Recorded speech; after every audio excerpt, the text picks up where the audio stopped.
Hello, Bobby. Hi, Cece. How are you? Wonderful. I was listening to your show, and I just think it's wonderful, and I wanted to call in.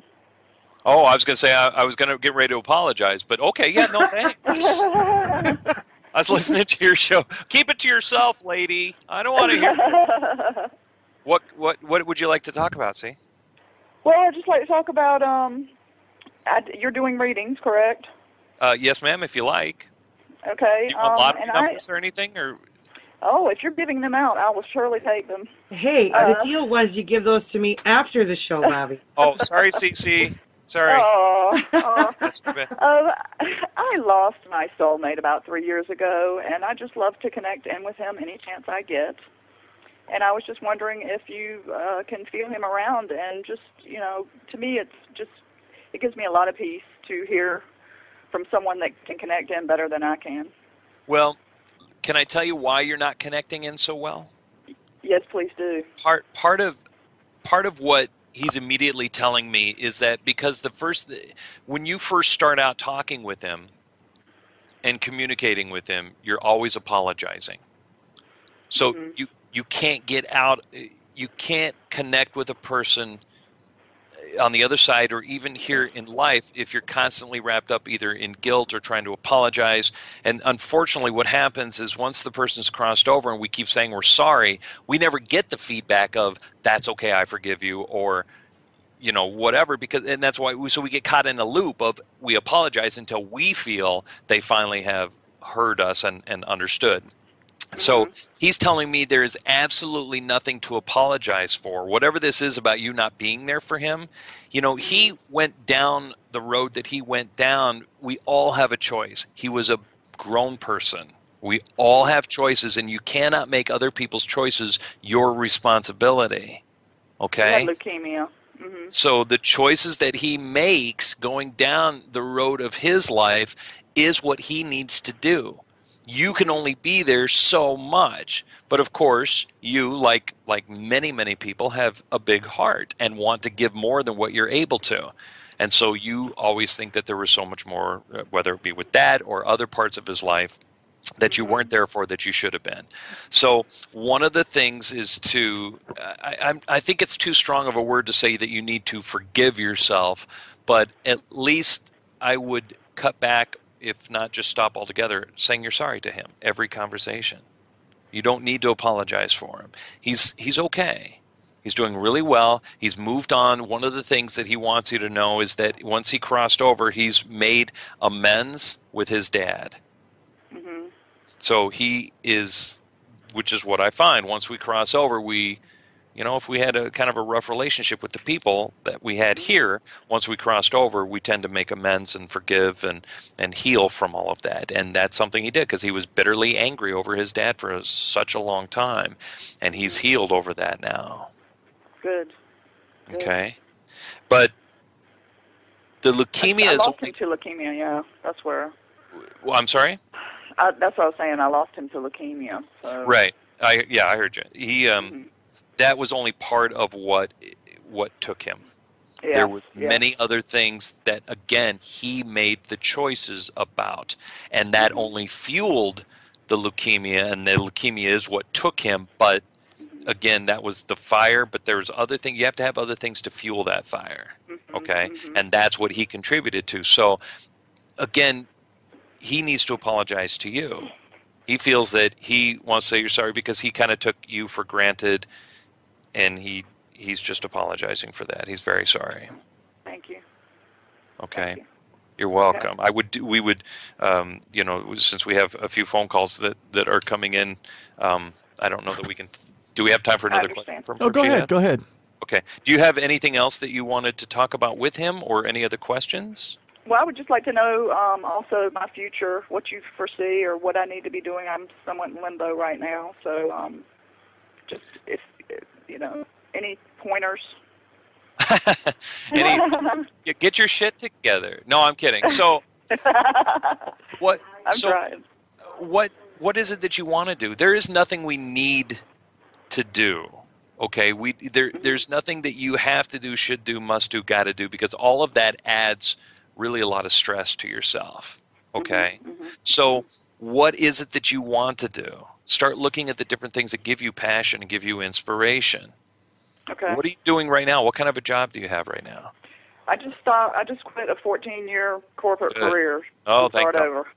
Good. And Because so that was a huge step right there, and that's a step. Mhm. You're not taking a step down from working. You're taking a step forward in this spiritual progress and getting into more of that source. Right. Now you can really start to connect with yourself, because that had taken you so far away from yourself that's the other thing that makes us feel lost, or like you said, that we need to do something. I'm in limbo and I can't seem to move forward. That will do it. So now that you've dropped that huge weight, now you really need to start taking a look at, what is it that I want to do? What is it I'm passionate to do? What is it that I'm inspired to do? I know you like helping people. So maybe the first place you start is something that feels real gentle, real easy, whether you volunteer just a couple of days a week or something at a nursing home, or anywhere that you want to be, cafeteria, or just any place that helps you start opening up, helping other people. That in turn will begin to connect you more with yourself. And once you've done that, then you'll start getting more ideas, inspired ideas, of where you can head from there. But it's like a bike. You can't stop pedaling and keep your balance. The more that you pedal, you'll be able to keep your balance. So start finding a way to pedal. Start finding a way to volunteer or a part-time job, and that will inspire more ideas of where you can head and what you can do. And then from there, it avalanches, and then before you know it, that feeling of limbo or lostness will be gone. Okay, wonderful. Because it's combined with grief too, so it's forcing myself to move through the grief and do this. So that's where.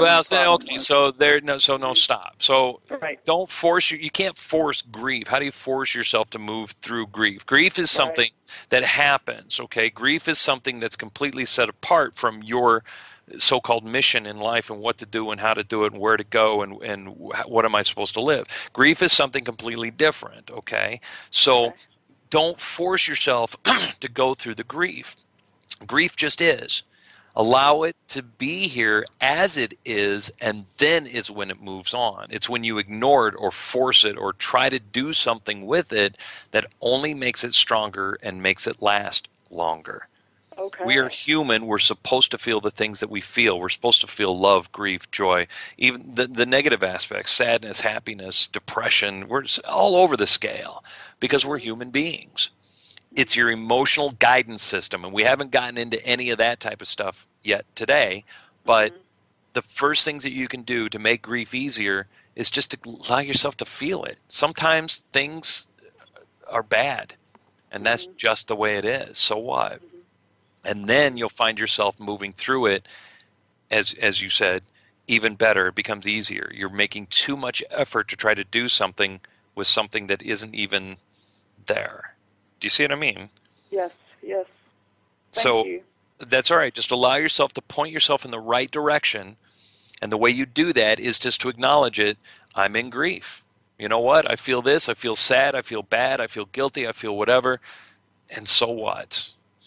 And just allow yourself to be there, and then it starts to lift automatically. And then another wave might come up whenever, a couple weeks down the road, the next day, whenever it comes up, and it may not again. But the thing is just to let yourself feel it like you do. Wonderful. Okay. Thank you so much. You're very welcome. And thank you so much for calling into Para Challenge Radio to talk with Bobby. Thank you. Bye-bye. Have a great night. Bye-bye. Sometimes I let the words fly. I'm sorry about that. Oh, you were doing great. Yeah, I didn't. I've done the same thing. Don't worry about it. I'm sorry. That's why we have Todd. He edits. Ooh, Todd's great. I don't want to be an editor's nightmare, but awesome. There you go. We've got another call here, a 417 area code. You're on with Para Challenge Radio. Hi. Hi. Welcome to Para Challenge Radio. Thank you so much. I listen to you guys quite often. Oh, we love to hear that. You'll be okay. Don't worry about it, sweetie. Hey, Bobby. No, I'm sorry. I was talking to somebody else. Can Miss Kathy Bartz hear me, too? Oh, I sure can. This is Linda. Hi, Linda.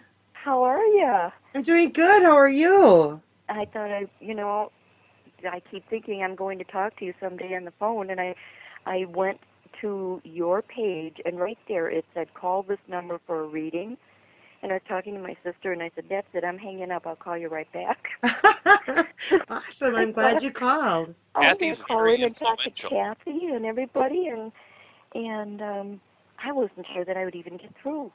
I'm so surprised. Todd works his magic, boy. This is Linda Goodgirl. I gathered that. But you're not only on with me, but you're on with Anita. Brian took the night off because it's his birthday. And then we have Todd Sheets and our fabulous guest, Bobby Marquesso. Hello. Hi, Todd. Oh, my. Hi, Bobby. Oh, this is wonderful. The gang's all here. Are you smoking a cigarette right now? Or, I mean, that was... Oh, I will probably after the phone call. Okay, all right, darling. Oh, wow. There you go. Oh. So I'm calling in for a reading. Well, I will let you talk to Bobby. Okay. Okay, hi. Hi, Bobby. What can I do for you? What would you like to talk about? Well, how much time have we got? No. Okay. Oh, all the time in the world for you, darling. We are on air 8 hours today, so you can talk as long as you want. Well, that's great, except that's not my phone bill. I just had heard a lady say something about what her future might be. I too am in crossroads of my life of. Let me stop you right there. Okay. Sorry to interrupt, but No. that's a false statement. You are not in a crossroads. I'm not? No, you're really not. I know, because I know the perception is that you're in a crossroads. And that's what happens when we take a situation and look at it, we don't know which direction to go. Humans are actually the only species that comes up to a Y in the road and wonders which way to go. Mm-hmm. And then sometimes we'll go left, and then we'll go, oh, darn it, I should have went right. And then we'll come backtrack, and then we'll go right, and we're like, oh, and then we second guess ourselves. The reason why I'm saying you're not in a crossroads is because you already know what you want to do or what you should do or what the right direction is. You're just hesitant to take those steps because of what other people might think about that or how you might be judged in that way or how it may affect other people, right? Well, that, but also myself, how I'm going to handle or be able to handle it myself. Absolutely. But it's not a crossroad, honey. It's just a barrier. It's just resistance to the answer that you already know. So you're just putting up resistance to that and you're just not taking the step forward. That's not indecisiveness. That's just a little fear. It's a little not being fully confident in the decisions that you make or the decisions that you have, and a little bit of people pleasing because you don't want people to think bad of it, or again, some people might be upset or what they're going to think or oh God, everybody's going to say this, or I mean, we all have that. It's only you and 7.0 billion people in the world that do the exact same thing. Mm-hmm. So we all have that. But what I've really come to notice, and when I was doing my television show, I noticed that I would do something and I would get a letter in that said, why the heck are you doing this? That's just stupid. Stop doing that. And so I thought, oh gosh, they may be right. Maybe that is kind of stupid. So I'd do something different. And then I'd get another letter that says, well, why are you doing that? Go back to what you were doing, right, from different people. Well, after tossing and turning like that for about 2 weeks, this is when I very first started the show, I come to realize that, some people are going to be happy and some people are going to be mad. And those who are mad can just, turn the channel, really. Yeah, it's very simple. The only person that and I know you've heard all of this, we have it in some of the self-help circles, the only person that you can please is yourself. The only one that makes a difference is you. When the sun shines, it doesn't count on shining depending on what people think about it. It just comes up and shines. And it's up to everybody else to figure it out. If they don't like the sun, stay inside. You know what I mean? So you have to shine just like you do. And again, what I would recommend that you do is work with the resistance you have to going forward with the decision you've already made, rather than looking at yourself as being in a crossroads. Just saying you're at a crossroads keeps you stuck, because your vibration, your focus is on that, on being on a crossroads, being stuck, not making any movement. Do you see what I mean? So when you put the scenario out that way, that's why I interrupted you, because I don't want you to go any further into that scenario, because it's not true. So instead, what you're facing is resistance to a decision you've already made. That's all. See how much easier that feels? Okay, well, thanks a lot. Bye. No. That's funny. Okay, yeah, Bob, you're great. Take care. Click. Clear it up for me, Bob. That's good. That was Great. That was actually funny. That was good. The only, I guess, well, you are right. I've had a lot of stress in my life over the last couple of years, where my husband passed away, and he was real sick before he passed away, making decisions on moving, and things like that. And why are you bringing all of that into this particular stuck point? Because I guess I'm debating with myself on moving back to Illinois. Is that where I'm going to be happy and content, or should I stay here in Joplin, Missouri? So do you want to answer that question? Let's answer it together, okay? Okay. So if I, as a psychic, you trust me to some degree because I'm on this fabulous show and I'm some kind of an expert, and I obviously can tune into the other side, and so there's some credibility there and that kind of stuff. So you trust me in a particular way. And let's say as a psychic, I told you, I see you staying in Joplin now for the rest of your life. How does that make you feel? Honestly, just take a look at what's at the core instantly. How does it make you feel? Don't think about it. How does that make you feel? Do it. You could do it, but I'm not asking if you could do it. I'm asking you how that makes you feel. I know you could do it. You're strong enough to do anything. We all are. Can't you feel the? Let me guide you a little bit. Look at your feel in your stomach for a minute. And when I say you're staying there in Joplin, I see you staying there at least for the next 30 or 40 years. Can't you feel that weight in your tummy? Yes. Now, if I say so, that's your answer. That weight in your tummy doesn't feel good. So if I talked about moving back home, where everything feels more at ease, just feels like you thrive there because you just absolutely come alive. You've always loved that place. You were a little sorry when you did move. Can you feel how it's uplifting out of your belly now and almost to the anxiousness that up in your chest? Well, I'm anxious about moving back. I mean, hang on. I'm not talking about the anxiousness about moving back. I'm talking about the feeling right now. This is very simple, okay? Sometimes we make it more complicated because we start thinking about it. Yeah, I have a tendency to do that. Well, again, you and 7 billion people on the planet. So when you feel the heaviness in your stomach about staying in Joplin, it feels like a lead weight.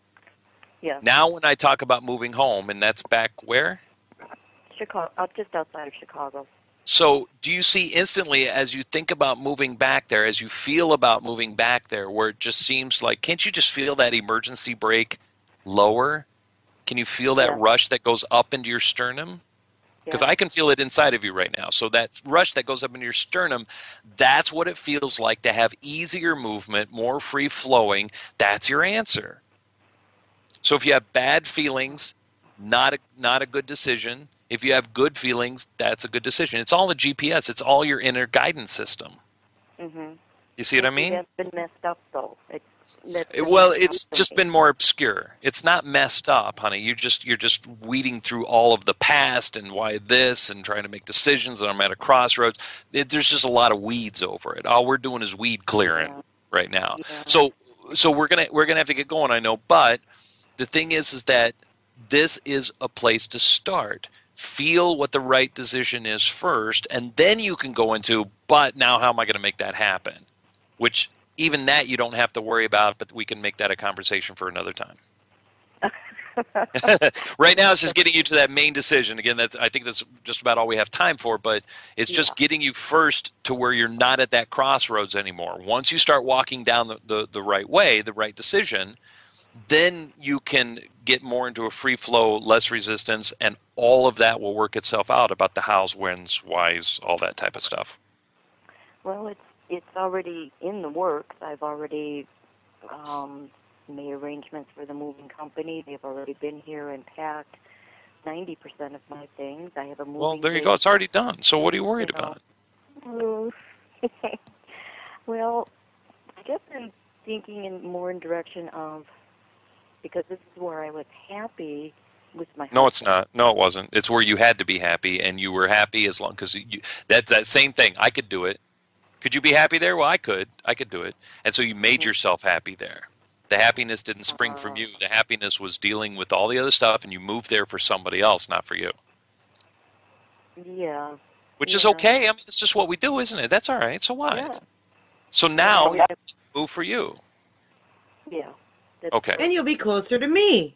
That's Yay! Right. And you know that's that a road trip. Yes. Well, this has really been. I understand what your point is. Good. That what I'm doing and how I'm doing it and how I should look at it differently. And you can do it. You can do it. You can do it. I wish finished that. Thank you, Anita. Well, I really appreciate you explaining that to me. Well, that's okay, it sweetheart. Makes me feel better, and if I don't, then I'll call you back and find out where you live. That is awesome right there. That's really cool, yeah. Okay. I have a terrible sense of humor, I'm sorry. It's a great sense of humor. I love That's it. why we get along so well. Yes, we do. Okay, well, I guess you have a great night, and thank you so much for calling in. Thank you, Linda. Oh, I'm glad I did. Thank you so much. Thanks, Linda. Take Bye. care. Talk to you soon. Bye-bye. Bye-bye. Awesome job, Bobby. Wow. Great advice. Great insight. Thank you. It's just that's it kind of gives you like what I was talking about now, you know what I mean? Where it's not just psychic answers. It's you walk with people and move them through those feelings. I mean, it's perfect examples. A couple of different people call them saying they lost or at a crossroads, and you know, a lot of times we're just not. It's so much more fun and beneficial and permanent when you can help walk them through that, rather than just saying, okay, here's your future, and yeah, you're going to be just fine. Make the move, honey. You're going to be good. You know what I mean? There's so much depth to it. There can be so much more and again, beneficial than that. So. Well, and how you told her how to, you know, go with what she felt, you know, from her gut to the tingly sensation, you know, in her heart area and whatever.